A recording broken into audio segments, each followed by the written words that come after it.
I was diagnosed with stage 3 colon cancer in 2003. I was 26 years old. There aren't a whole lot of 26-year-olds that get colon cancer. It causes secondary cancers, right? There's no doctor that will deny or argue with the fact that chemotherapy is also carcinogenic, right? That's why when they administer it, they have to wear 2 sets of gloves. And if it spills on the floor, there's this very specific procedure to clean it up. They cannot get it on their skin. This is my homemade salad dressing. Extra virgin olive oil, organic's of course better, but this is not organic. And I put this on pretty liberally. Usually go in a couple circles, go around like this. Liberal with that. And then Bragg's organic apple cider vinegar. So probably the main reason I didn't do it is it destroys your immune system. When it's killing rapidly reproducing cells, one of the main parts of your anatomy that it destroys are your white blood cells. We can get this coconut open, and you'll see there's the meat. Inside is the coconut juice.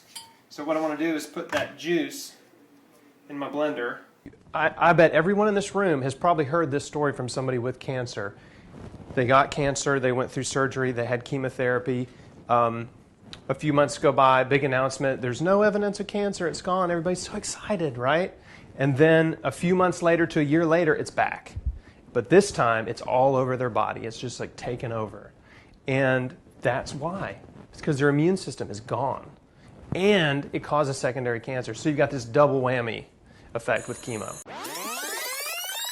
What are you going to do with it if somebody's been trying to deliver something to you, like we've been trying to deliver the truth?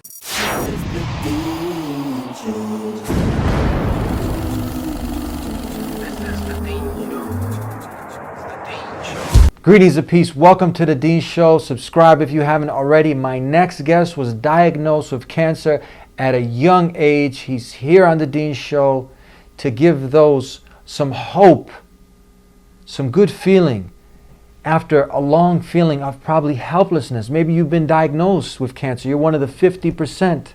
That's 1 in 2 expected to have cancer. You've been diagnosed with it, or you want to prevent it. Now here's some things that you can do that go beyond the conventional methods that I think, and I know for sure, if you have an open mind, you're sincere, and you want to know, you'll truly benefit from this individual's unique story. And many people are going towards this way of connecting and putting into the body the things that the Creator, that the Almighty has given us. It's our God-given right. So make sure you make some time. Watch this episode with this exciting show with my next guest, Chris, who beat cancer. We'll be right back. This is the Dean Show. Welcome back to the Dean Show. I have a special treat. We have Chris beat cancer with us here on the Dean Show. How are you, my friend? I'm doing well. How are you? Good, thank God. Good. Thank you for being with us. Paint us a picture, Chris. I want to know, have it hit home, because we know 50%, is that correct? 50% of people, it's estimated, living today will have cancer. 1 in 3 males will die from it. Is this correct? That's about right. 1 in every 2 men will be diagnosed. And I'm not sure if the 1 in every 3 will die from it is correct, but we know that 1 out of every 2 men and a little bit less than 1 out of every 3 women are predicted to be diagnosed with cancer in their lifetime. So it's, pretty significant problem in the Western world. Now look at you. Young man, full of life. You think someone gets cancer when they're like in their 60s, 70s, but how old were you when you were diagnosed with cancer? I was diagnosed at 26, and young adult cancer is on the rise, and so is, childhood cancer. The rates of childhood cancer have exploded. The rates of young adult cancer have risen sharply in the last few decades, and this is because our diet and lifestyle is so toxic. We live in a toxic world, we're surrounded by environmental pollution, and we're eating a diet that is loaded with artificial flavors, colors, fats, right, and preservatives, all kinds of stuff that your body was never meant to ingest. Now paint that picture that I was asking you earlier, that now, you're going about your life, and what is it? You get a pain, people can't fathom, how does that feel? What's the emotion? What's the signals that you're getting? And then finally you're diagnosed. Paint that scenario, that picture for us. Yeah, well, it's different for everybody, but for me, I was having abdominal pain, and I thought I had an ulcer, and I put it off for months, and then eventually went to the doctor because the pain gradually got worse and worse over time, and they thought I had an ulcer too, and gave me some medication, didn't help, and eventually I had a colonoscopy because the gastroenterologist was like, well, we don't really know what else to do, so why don't we have a look around in there and see what we see, and he saw a golf ball-sized tumor in my large intestine. And so they took a biopsy and sent it to the lab and called me, I guess the next day or it was either the next day or 2 days later, and said, the test came back and you have colon cancer. I mean, okay, so you're a young man, late 20s, early 20s, and you 26. get 26. You get this news. What were you doing before then? What was your lifestyle like? I mean, as far as food and just, being active, and what was your lifestyle like before? I was a real estate entrepreneur, so I was really busy, a lot of stress. I was renting houses, flipping houses, trying to build a business, and just running around eating a standard American diet. Tons of fast food, processed food, junk food, lots of meat and dairy, sugar, salt, oils, all this processed Western diet garbage, really. And it's the same diet that most Americans eat is what I was eating. It just caught up to me a lot sooner than most Americans, right? But like I said a minute ago, young adult cancer is on the rise. I was in the fast food generation. Like, I grew up on fast food, and my parents did not. Right? Fast food really took off in the 80s, and then of course the 90s, and today it's bigger than ever. And so that's why we're seeing such an increase in cancer rates in young people.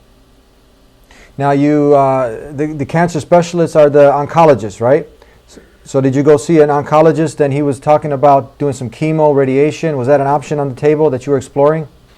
So the first thing they did was they rushed me into surgery because they said, look, you got this tumor, we got to get it out of you before it spreads and kills you, which is what they tell every cancer patient. There's always this sort of rush of fear and panic, right, that we've got to get you into treatment right away. There's no time to waste. It doesn't matter that it's been growing for 10 years. Now it's about to kill you overnight. That's always the way they treat cancer patients. So I was rushed into surgery. I had surgery a week later after I was diagnosed. It was December 30th, 2003, not to give away the ending of the story, right? And then they found out it was stage IIIc, so it was worse than they thought. They told me I needed 9 to 12 months of chemotherapy. And a couple things happened in the hospital that got me thinking differently about the medical industry. And the first thing that happened was the first meal that they served me after cutting out a third of my large intestine was a sloppy Joe. Right. You know what a sloppy Joe is? I know what a sloppy Joe is, yeah. Okay. So, yeah, I mean, it's like mystery meat slopped on a burger bun. It's like the worst cafeteria food you can think of, right? It's like what they feed, kids at summer camp, cafeteria lunch food, right? Military rations. Yeah. Wow. And I was just shocked that they were feeding this to me after cutting out part of my guts, right? And then a few days later, the surgeon comes in who operated on me, and I asked him, are there any foods I need to be eating or avoiding? Because, instinctively I thought, yeah, maybe there's some food I should eat. My instincts were telling me that my diet mattered, right? So I asked the surgeon, and he said, no, just don't lift anything heavier than a beer. Wow. That was it. That was the advice. That's it. That was it. That was it. And so, I left the hospital, went home, and I was recovering from surgery, and, it was rough. I mean, they cut me open, and all my abdominal muscles were trying to, grow back together. And my wife and I were, I'm getting ahead of myself, but I was having this increasing uncertainty about chemotherapy. I just couldn't imagine myself going through that. I didn't want to do it. Like, my instincts were telling me no, don't do that. But I didn't know what else to do. And so my wife and I prayed about it. We're Christians, we're believers. And so, I'm just like, God, help. I don't know what to do. If there's another way besides chemotherapy, just please show me, right? Show me the way. And 2 days later, a book shows up on my doorstep that was mailed to me from a man in Alaska. I live in Tennessee. And this book was called God's Way to Ultimate Health, a common sense guide for eliminating sickness through nutrition. So I'm like, well, that's interesting, right? I asked for some help, and this book shows up. So I start to read it, and I learned right away that the author of the book had watched his mother suffer and die from cancer treatment, not from cancer. He had watched many people he knew suffer and die from cancer and cancer treatment. And he was a pastor of a church. And then he got diagnosed with colon cancer, just like me. But he made a very different decision. He refused chemotherapy, surgery, radiation, and he had a buddy that said, you need to go back to eating like they did in the Garden of Eden, in Genesis. You need to eat a diet of just raw fruits and vegetables. And also, you should drink a lot of carrot juice. And this is in the book. This is every day. Yeah. This is this man's story. Yeah. And a year later, his tumor was gone. So he's talking about going back to eat real food, the way that God intended for us to eat real food. That's right. Real food from the earth, whole food, right? Organic. And his body healed. The tumor went away in a year. It was gone. And I was just like, this is it. Like, I prayed. I got this book, and this is what I'm going to do. This is exactly what I'm going to do. And overnight, I converted to a raw vegan diet. I went out and bought a juicer, bought giant 25-pound bags of organic juicing carrots, and I went from eating 1 to 2 servings of fruits and vegetables every day to eating between 15 and 20 servings of fruits and vegetables every single day. And I'm going to tell you, that makes a huge impact in your health when you do that. And so I started feeling really good and felt kind of bad at first because, a lot of us have junk food withdrawals, meat and dairy withdrawal, protein withdrawal. Like, we just start to feel bad if we make a radical change like that. It's very normal for your body to not know what to do, and it takes a little time for the body to adapt. So after the sort of break-in period of 3 or 4 days of feeling kind of lousy, I felt amazing. And from there, I was really excited about just going down this path. But I was surrounded by people, my wife, who loves me, and a lot of family members who thought I was completely nuts. They thought I was making a huge mistake, and they were trying to talk me out of it. And there was so much pressure. Talk you out of what? Going to do the chemo? Talk me out of what I was doing. Yeah. Because I told them I don't really want to do chemo. Yeah. And there was so much pressure that I reluctantly agreed to go see the oncologist. Because, when everyone around you is telling you, please go talk to the doctor, please listen to us, you're like, okay, right? So, we go to see the oncologist. He told me I had a 60% chance of living 5 years with treatment. I'm like, well, that's not encouraging. I asked him about the raw food diet. He said, you can't do that. It'll fight the chemo. I asked him if there were any alternative therapies available, and he said, no, there are none. If you don't do chemotherapy, you're insane. And I left that appointment so afraid and, just completely in a totally stressed, anxious, fearful state. And I went and made an appointment to get a port put in a few weeks to start chemo. I went into the clinic confident in what I was doing, feeling good, and I left terrified. Because that's the way cancer clinics operate. They're like a fear factory. And all they're doing is, promoting all this fear to manipulate patients to say yes to treatment before they even have a chance to think about their life and why they're sick. But you said you started to feel better before you went in. Your confidence was growing. I was on the raw food diet for a week. And just from a week, you started to feel tremendous difference. I was feeling really good and really confident. And it was just all that confidence was shattered in one appointment with this doctor. Can we say that the doctors, the oncologists, they're doing what they're trained to do? Do they study nutrition? This is a whole new world. This is a whole new science of food and nutrition. So do they get any training there about this? Yeah, but see, the thing is, it's not a new science. For them, that's the thing. It's not. Nutritional science is not new, but no, they don't get training. Okay. Right? They're not trained on nutrition. So they can't advise you. They're certainly not trained on how to use nutrition to help patients heal their chronic diseases. What they're trained to do is prescribe a drug to help with the symptoms of a chronic disease. Gotcha. They're trained to perform surgical procedures to remove body parts that are affected by a chronic disease that was caused, in most cases, by your bad diet. And they're trained to give you chemotherapy to kill cancer cells, which doesn't solve the underlying problem in your body. The reason that you have cancer is not the tumor, right? The tumor is the symptom of the disease. It is not the disease itself. The disease is head to toe. You're sick. You got a sick body. You have a metabolic disease. You're overloaded. You're toxic. You are probably stressed to the max, and you're not taking care of yourself. And you're in an environment, you may be working around toxic chemicals or had some toxic chemical exposure. But for most cancer patients, there is a convergence of multiple health-destroying factors in their life that are all present, right, that are persisting in their life for many months or years. And that leads them into cancer, right? It breaks them down over time. They become vulnerable and weak, and their body becomes a place where cancer can thrive. Because what we know is that everyone has cancer cells. There are thousands of cancer cells potentially that form in your body every day, but your immune system is designed to identify and eliminate those rogue cells. But it's only when you're overloaded and toxic and your immune system is suppressed or overloaded or both, right, that it can't keep up with the demand. Mm-hmm. Well, and that's when cancer, that's when lumps, bumps, lesions, tumors form and are allowed to sort of grow unchecked in the body. It's like, when did you think that you had no purpose? Are you worthless? The value comes from purpose.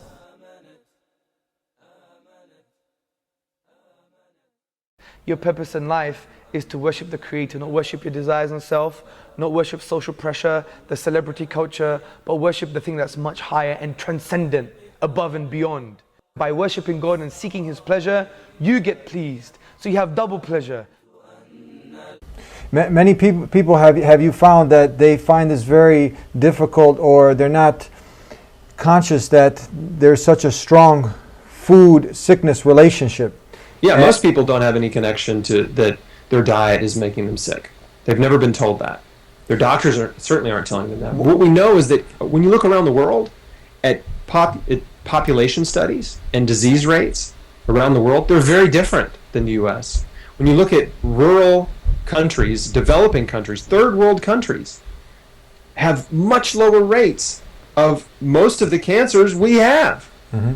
Breast cancer, colon cancer, lung cancer, prostate cancer. A lot of these cancers are 5, 10, 15, 20 times lower in other parts of the world because they're not eating meat and dairy 3 times a day. They're not eating all this processed sugar, tons of salt, tons of oils, all these refined foods.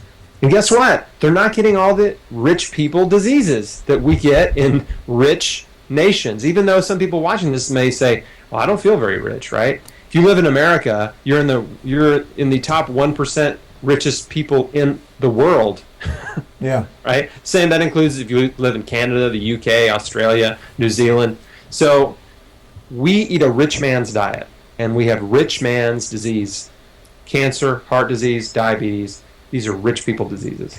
What if someone says, well, you're an anomaly? I mean, you're somebody who's special now. You were saved this way. You know, the doctor told you had so much time to live, and you continue on from there. So he told you that you only had, 6 years at most to live, and you were insane. He said I had a 60% chance of living 5 years. 5 years. Of making it to the 5-year mark. That doesn't mean I would be cancer-free at 5 years. Just means statistically, as a cancer patient, the odds were 60% of cancer patients are alive 5 years after their diagnosis. That's all it means. Yeah. Doesn't mean they're healthy. Doesn't mean they don't have cancer. Just means their heart's beating, right?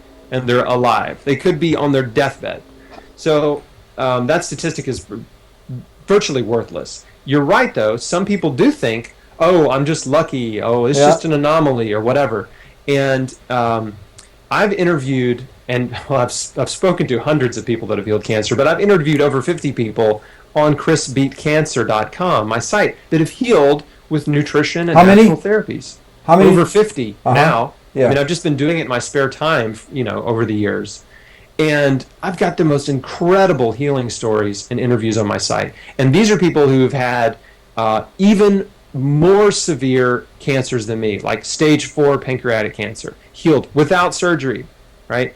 Leukemia, breast cancer, lung cancer, colon cancer, I mean, melanoma, thyroid cancer, you name it, brain cancer. I interviewed a guy yesterday, haven't even posted it yet, healed his brain cancer after surgery and radiation failed, and he healed it with a macrobiotic diet. It's a plant-based diet.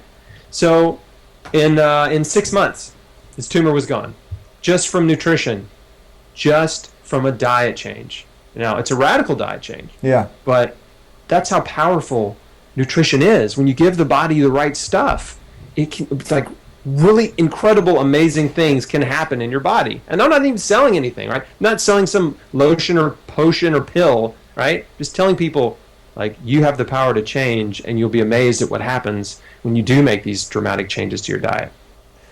Have you seen this doctor since? No, I never went back. I found enough. But I mean, have you? I mean, just purposely to go back and share your work now because you're out there help. I don't care to do that, and these doctors don't care either. You see, I know lots of cancer patients, and it's always the same story. When they go back to the doctor and show them, look, I'm well, the tumor's gone, and they do the test, and the doctor says, yeah, wow, yeah, that's fantastic.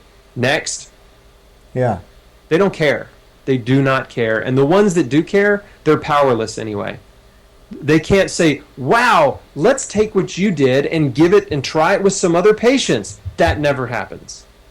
Well, because doctors are handcuffed by the medical industry to only prescribe surgery, chemo, and radiation. So they don't have any flexibility. I mean, and other approved drug therapies. They have no flexibility, no medical freedom to treat a patient in the manner in which that patient wants to be treated. And that's a real tragedy. And you know, people like me hope to see that change in our lifetime, where patients have medical freedom, where you can go to the doctor and say, hey, I want to be treated with this therapy. And the doctor says, okay, we can do that. We can work with you. What are some of the most important things that cancer patients need to know that you advise now through your experiences? Yeah, absolutely. I mean, the main thing a cancer patient needs to understand is that for most patients is that you have time. Don't rush into anything that you don't feel good about. And you have options. There's a whole world of information on healing the body with nutrition and natural therapies, natural, non-toxic methods, right? That will not make you worse. They will only support health and healing in your body. But you do need to take full control of your life, and you need to be willing to change everything. This is what's so important about cancer. It's a wake-up call. It's a divine tap on the shoulder. And the message is, hey, the way you're living is killing you. The only appropriate response to that is, okay, maybe I do need to change my life. Maybe I need to take a hard look in the mirror at who I am, like who I've become. What am I eating? Where am I spending my time? Am I smoking? Am I drinking? Am I staying up all night? Am I, engaged in just unhealthy, destructive living and behavior and thoughts? Do I live in a toxic part of town? Do I work in a toxic environment? Right? Am I harboring a lot of bitterness and unforgiveness and resentment and negativity and jealousy and envy? Like, am I just a ball of negative emotions and unhappiness? Because if the answers to those questions are yes, yes, yes, yes, that sounds like me, then you have a lot of work to do. And the good news is you have this huge opportunity to change, completely change who you are and how you are, right? The way you live, the way you eat, your relationships, everything. And so, what I encourage cancer patients to do is, like I said, take a hard look at their life and then take massive action, changing everything that they know or think might be contributing to their sickness, to their disease, to their unhappiness. Mm-hmm. We know that stress is a major promoter of cancer because stress suppresses your immune system. And most cancer patients have tons of stress in their life before they get cancer. Then they get this diagnosis, which is a stress bomb. Right now, their stress is even worse than before, right? And a lot of them get very depressed, right? When you're depressed, your immune system just like almost shuts down when you're struggling with depression, anxiety, and fear. And so it becomes a vicious cycle of, stress, anxiety, and fear that keeps you in a chronic state of immunosuppression. I mean, cancer patients, it's not uncommon for them to suffer from PTSD just from the diagnosis, right? Post-traumatic stress disorder from the traumatic, life-changing event that was the cancer diagnosis. So what I try to do is encourage people to say, hey, it's okay. Like, this is not the end of the world. This is the beginning of a new chapter in your life. This is an opportunity for you to change. And you need to believe that bad things turn into good things. Like, bad things in life always produce good things down the road. And don't get hung up in the bad that's happening right now. You look forward to the good that it can produce and believe that you can get well, and then take massive action to change your life and to promote health and healing in your body, and start reading and researching. I mean, go to chrisbeatcancer.com. Go to my website.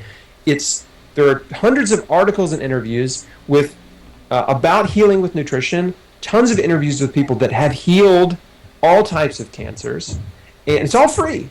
It's all free for you, right? If you want to read and learn and be inspired and encouraged and learn exactly what people have done to heal, it's right there for you. So, I created that site to be what didn't exist. Yeah. For me, I was sick in 2004, diagnosed in December 2003, and going through this process, and the internet was not helpful to me at that time. I only had a handful of books, and that was it. Didn't have any support groups, there was no YouTube, there was no Facebook, none of that. It wasn't there. And so I was very much alone. Is your cancer pretty much, is it gone now?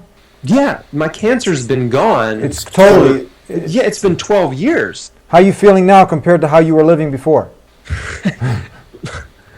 There's no comparison, man. I'm in the best shape of my life. I'm healthy. I'm strong. I've got 2 beautiful little girls that wouldn't be here if I'd done chemotherapy. I probably wouldn't either. And a beautiful wife, and this incredible, opportunity and really blessing to be able to share my story around the world and travel and speak. And I mean, man, my life is awesome. It's so good. I'm just so blessed to be doing what I'm doing. And yes, I'm not a cancer Chris, patient. what if someone says, look, man, well, how do you know? Because we're trained to believe that doctors know best. So now you have Chris here on the one hand telling us one thing, but you have my doctor. That's what he went to school for. That's what he's educated for. That's why we go to see the doctor, because the doctor knows best. And he's telling me... The doctor knows best on what he's taught. Mm-hmm. They know best on what they're taught. They're taught on how to prescribe drugs, how to perform surgery, how to administer radiation therapy. They're experts in that stuff. But if you ask your doctor, and listen, I've got the best resource for any cancer patient on my site. It's called 20 Questions for Your Oncologist. If you think your doctor knows best, ask him these questions, and you'll find out how much he really knows and doesn't know. Give us a couple of those. What are a couple of them? And they can see the rest on your site. Give us. Look, the first question. Here's the problem. Most cancer patients don't know the right questions to ask. Okay, so they get this diagnosis. They're totally afraid. It's like deer in the headlights, right? They're just shaking with fear and anxiety. They go to the doctor, and the questions they ask are, "Am I going to lose my hair? Am I going to feel bad? Can I work, or do I need to take off of work?" Those are the questions they ask, right? What they need to be asking is, how effective is this treatment? I mean, does the treatment you recommend for me cure cancer? Yes or no? Will this treatment cure my cancer? That's question number 1. Most patients don't even ask it, and when they do, they're surprised to hear the doctor say, "Well, no, this is not we don't know if it'll cure it. Probably will." I mean, they're just going to kind of bumble around, because the answer is no. For most cancers, chemo doesn't cure it, right? They know it can shrink a tumor, right? And everybody gets excited because they got some chemo and their tumor shrunk a little bit, but it's going to start growing right away as soon as the chemo's over, and it's going to start growing more aggressively. Mm-hmm. Another question that patients have to ask is this curative or palliative? See, curative treatment means the doctor actually believes there's a chance, slim chance, but there's a chance that the chemo treatments, that surgery, chemo, and radiation together, or whatever the standard of care is, the protocol they're recommending, that there's a chance that it could cure the patient, right? That's curative. Palliative means, no, we know there's no cure for what you have, because maybe you're stage 4, or maybe you have pancreatic cancer, which they've never cured. And so we're just giving you chemo because we think it'll slow it down. We think it'll extend your quality of life. Improve your quality of life. We think it'll extend your life, right? But who wants to live longer and suffer, right? It's about extending your health span, not your lifespan. Yeah. So those are two really important questions, but there's a lot more in this guide. It's free. It's a free guide. They just go to my site. It's right there. Yeah. It's in the sidebar. Just download it. Okay. And take it to your doctor and go through. And the guide is a 1-hour audio where I walk through all the questions with you, and there's a transcript and the list of questions. I mean, it's very comprehensive. And the messages I get from patients are just amazing. The feedback that they give me, like, I use these questions, I could not believe what my doctor said, like, I'm never going back, right? Because when you ask the right questions, you get to the truth, right? That's what attorneys do, right? They're experts in asking the right questions that will lead them to the truth about, a matter. Yes. And same way, you have to be an investigative journalist in your own care and ask these questions, and that way, you're going to get some answers that are going to make you think twice about moving forward with therapy, or maybe the answers you get will reinforce your confidence in the therapy. That's great. That's great. But don't go into something and agree to something blindly that you don't understand at all, and put all of your faith, hope, and trust in a guy or a woman who won't even know your name if they saw you in the grocery store tomorrow. Like, why would you do that? Makes sense, yeah. And we know that chemotherapy is highly toxic. We know that it causes cancer to become more aggressive. We know it can cause secondary cancers, new unrelated cancers in the body. We know it causes massive damage, head-to-toe damage in the body. Brain damage, lung damage, liver damage, heart damage, immune system destruction, digestive system damage, peripheral neuropathy. That's where you lose the feeling, nerve damage in your fingers and toes, and you can lose the feeling in your fingers, permanently. In some cases, chemo. This came out in the news this year. There's a lawsuit pending right now because I can't remember the name of which chemo drug it was, but there's a chemo drug it's just since come out that caused permanent hair loss. And I believe it was related to breast cancer or ovarian cancer, but a certain percentage of patients, women that were given this drug, lost their hair, and it never grew back. And the drug company knew that it was a side effect, and it was not disclosed to the patients. Yeah. I mean, So, and by the way, I mean, permanent hair loss is in the scope of damage that chemo does to your body is actually pretty low compared to it destroying your immune system and making your cancer more aggressive.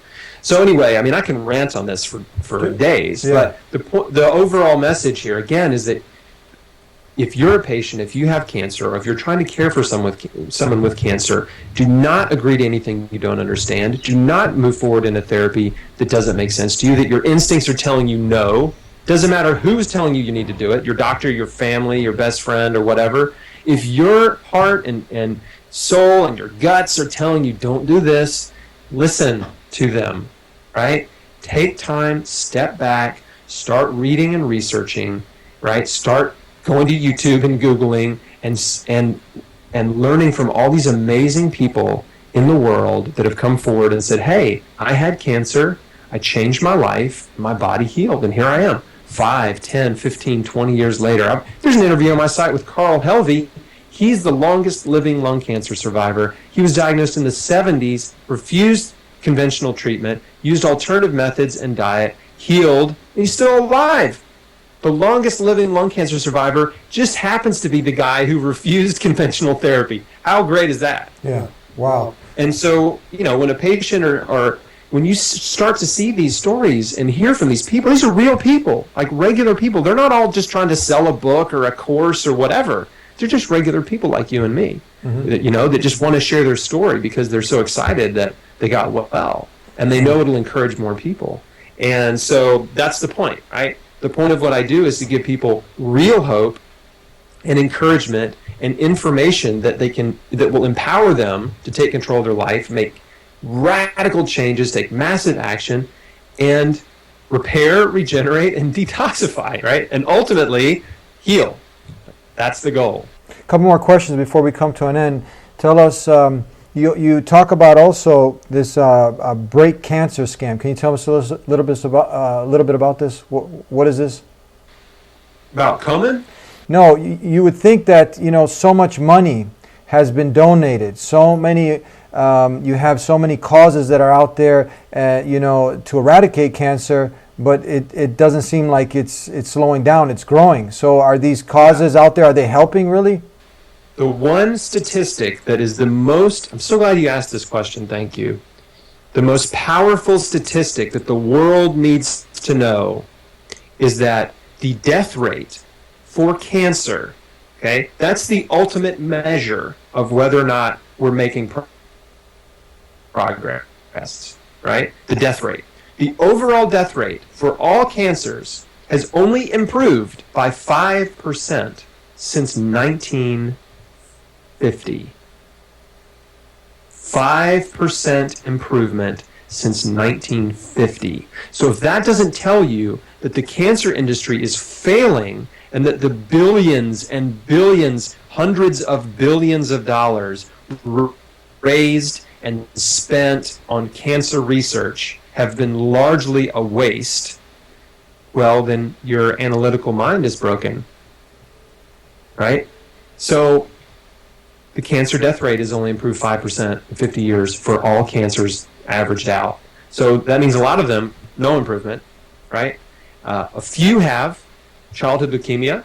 The survival rate, 10-year survival is over 90%. Testicular, 10-year survival is, again, about 90%. And then lymphomas. But our main cancer killers, breast, colon, and lung, there's been almost no improvement in the death rate. Same with liver cancer, stomach cancer, brain cancer, pancreatic cancer. So there's a huge long list of solid tumor cancers, known as epithelial cancers, that have made almost zero progress in an improvement in the death rate. So you can't buy into and listen to all this hype about, oh, there's more cancer survivors than ever before, right? Because the reason there's more survivors is because we have a huge industry that is overdiagnosing people. And when you overdiagnose cancer, when you call things that aren't cancer, cancer, then you create thousands and thousands of new survivors that improve your statistics. But the true measure is the death rate. And anyone can research this freely on Google, Yeah. The overall cancer death rate has only improved 5% since 1950. Google it. And last but not the least, tell us your daily regimen, your routine. What do you eat? How much do you exercise? You eat 3-4 times a day. Usually, in the culture, if somebody's active, they say, okay, you should eat small meals 5-6 times a day. That's kind of the norm. But how about you? How much are you eating a day, and how much do you how much exercise do you do? Diet and exercise are the fundamentals of health. So you need exercise every day, and I move my body every day and exercise in some way. Even just walking. Even just walking. Walking 30 minutes a day is awesome. Like, do that. It's great. You don't need weights for that, right? Just walk. No, just moving your body circulates your blood and your lymph system. And if if you get a little bit more intense and break a sweat, you're improving your detoxification. You're getting fresh air and sunshine. Walking's amazing. So getting out there, whether it's walking, biking, running, karate, yoga, CrossFit, whatever, it's all good. Like, movement is life, and you need to exercise every day. As far as the diet goes, the most protective diet against cancer, the best diet to protect against it and to help heal it is a plant-based diet. Plant-based diet. Fruits and vegetables, like crazy. Don't be afraid of fruit or the sugar in fruit. It's wonderful. It's good for you. It will help you get well. right? So an aggressive, and there's a lot of different variations of the plant-based diet that people use to get well. I did like a raw vegan diet, to tons of raw vegetables and fruit. Some people do the macrobiotic diet, which is more focused on just brown rice and some cooked vegetables and sea vegetables and some fruit, like this guy I mentioned that'll be posted on the site very soon. Healed his brain cancer that way. Some people do the Gerson therapy. Gerson therapy is also a plant-based diet that involves more cooked vegetables, but there's a lot of potatoes in there and root vegetables and lots of juices throughout the day. So, and then there's the Nori protocol, and that's an all-fruit diet to heal cancer. I know multiple people that have healed cancer with an all-fruit diet, but they all have this in common: plant-based diets. You cut out the meat, the dairy, the oils, the sugar, processed sugar, salt, all the processed foods, all the junk. Of course, you have to stop drinking and smoking and, taking drugs, prescription or illegal. If you're taking prescription drugs, you need to consult with your doctor. I don't want you to stop taking a drug and your heart stop tomorrow. But prescription drugs all have side effects in the body that can suppress your immune system, be hard on your liver, cause, there's hundreds of effects, right, that prescription drugs can cause in the body. And if you're sick and have a problem, the drug you're taking may be causing it, right? Maybe they cause new problems. So people take a prescription drug, then they have to take another drug for the side effect of that drug. So it's side effects for the side effects for the side effects, right? And it's just this I've met people that take 10, 12 prescription drugs. It's crazy. It is crazy. So I even forgot what your original question was because I'm just ranting. Yeah, I was asking about kind of getting to know your daily routine, like. Oh yeah. So plant-based diet. Yep. Thanks. Plant-based diet. Absolutely. What I did was the first 90 days. It was 100% raw. It's all raw fruits and vegetables, and the details are on my site. And then from there we dialed it back to 80% raw, 20% cooked. And because my metabolism was really high, I needed more cooked food just for the calories. So brown rice and sweet potatoes and quinoa are just wonderful cooked foods for the body. Oatmeal is wonderful. So the great thing about it is that there's no perfect diet. And there are a lot of different ways to get well, but they're all centered around a diet that's rich in food from the earth. It's a very simple, whole foods, lots of fruits and vegetables diet. Again, there's lots of details on my site that people can dig in, but that's the way I eat now. Yeah. So 12 years later, right? What did I have for breakfast? I had oatmeal. Yeah. With flax and hemp and chia seeds and almonds. And usually I have some blackstrap molasses in there because it's a great source of iron and potassium, magnesium, and antioxidants. And I'll put fresh berries, blueberries, or raspberries in it. I mean, just how about cinnamon. How about your cancer salad?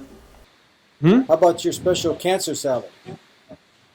Giant cancer-fighting salad, which I ate twice a day for about 2 years, is loaded with the most potent anti-cancer vegetables. Broccoli, cauliflower, kale, onions, mushrooms. Did I say onions? Yes. And then topped with garlic, oregano, cayenne pepper, a little bit of olive oil, apple cider vinegar, sauerkraut. I mean, it's this delicious salad that has the most potent anti-cancer vegetables in it. All of them.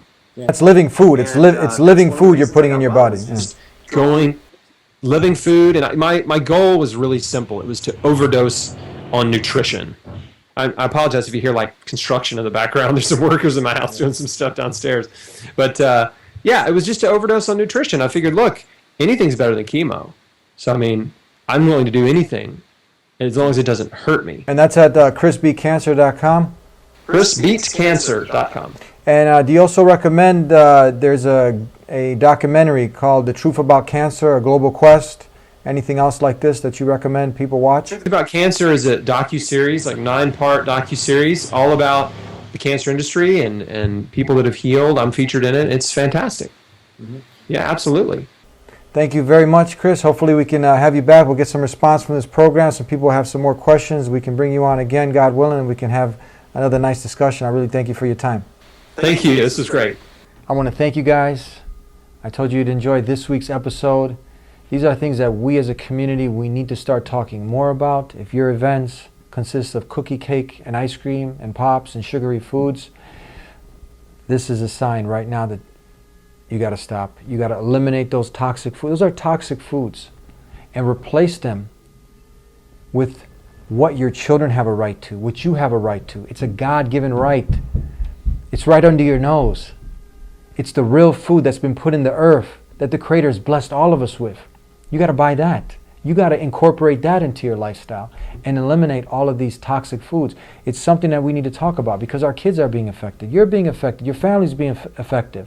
It doesn't make sense that kids, this is the first generation, they're not expected to outlive their parents.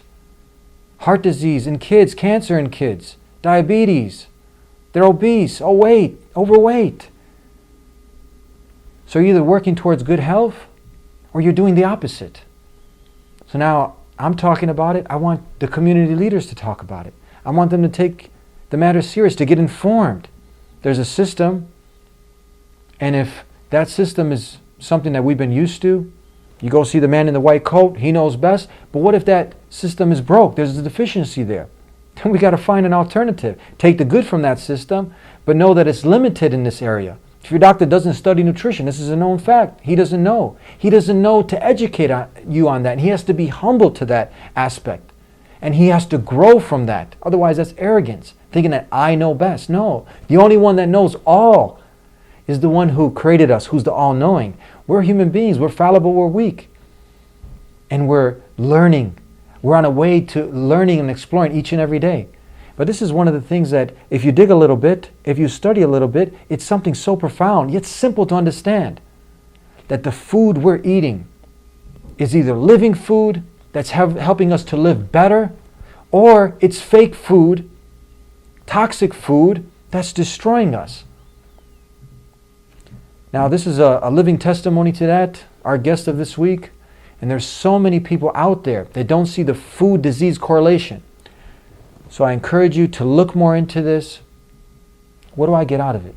I get out of it that tomorrow you meet me and you say, thank you for that great advice. I'm living healthier. I'm able to play more with my kids. I'm ecstatic. I'm elated because now my life is more fruitful. It's more beneficial. I have more energy.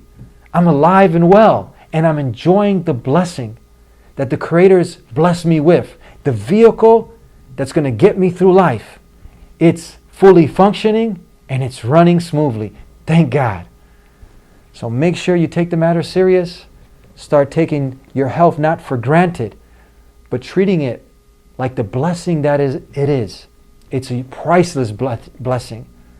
So make sure you're caring for that blessing of health. So we gave you some simple yet profound advice with my friend Chris here on The Dean Show. And I look forward to having more talks like this, but I want to see more people talking about it, taking the matter seriously, especially the community leaders who are out there to get informed on this and to advise and to caution people and to give that good advice that has directly to do with good health and preserving the blessing that the Creator, God Almighty, has given us of health. Thank you guys very much. Subscribe if you haven't already. We'll see you next time. Until then, peace be with you.